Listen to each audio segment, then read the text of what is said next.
కడప జిల్లాలో వైసీపీ కార్యకర్తల్ని పోలీసులు అరెస్ట్ చేశారు. శ్రీనివాసరెడ్డి అనే వైసీపీ కార్యకర్త కూటమి నేతలపై సోషల్ మీడియాలో అసభ్యకర పోస్టులు పెట్టాడు.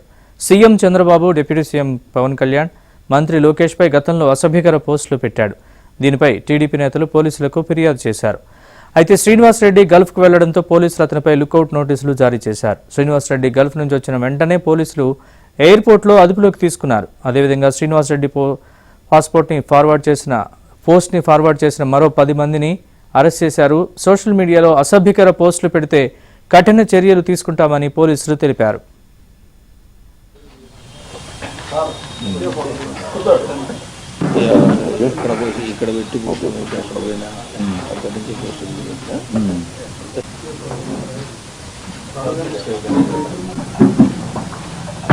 ఉండాలనే వద్దాను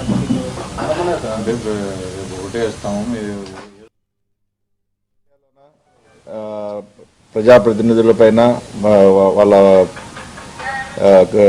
మరియు మహిళలపైన అసభ్యకరమైనటువంటి పదజాలంతోన తర్వాత నాయకుల యొక్క ఫోటోలు మార్ఫింగ్ చేసి సోషల్ మీడియాలో పెడుతున్నటువంటి వ్యక్తిని అది అరెస్ట్ చేయడం జరిగింది. అతను వచ్చేసి ఈ బత్తల శ్రీనివాసరెడ్డి అలియాస్ బత్తలపల్లి శ్రీనివాసరెడ్డి. ఇతని వచ్చేసి స్వస్థలము బద్వేల్ టౌను.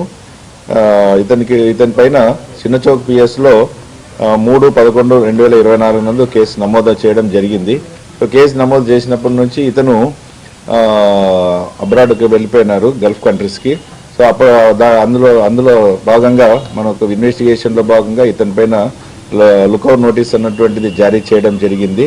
అక్కడ ఉన్నటువంటి ఇమ్మిగ్రేషన్ అధికారులు ఈయనను అదుపులోకి తీసుకొని ఇమ్మీడియట్గా హైదరాబాద్లో ఇమ్మీడియట్గా మనకు ఎస్పీ గారికి నోటీస్ ఇవ్వడం, సార్ నోటీసులో పెట్టడం జరిగింది, ఇన్ఫర్మేషన్ ఇవ్వడం జరిగింది. దాదాపు 9 కేసులలో ఇతను ఇలాంటి సోషల్ మీడియా కేసులు అన్నటువంటిది ఇతని పైన నమోదు జరిగింది.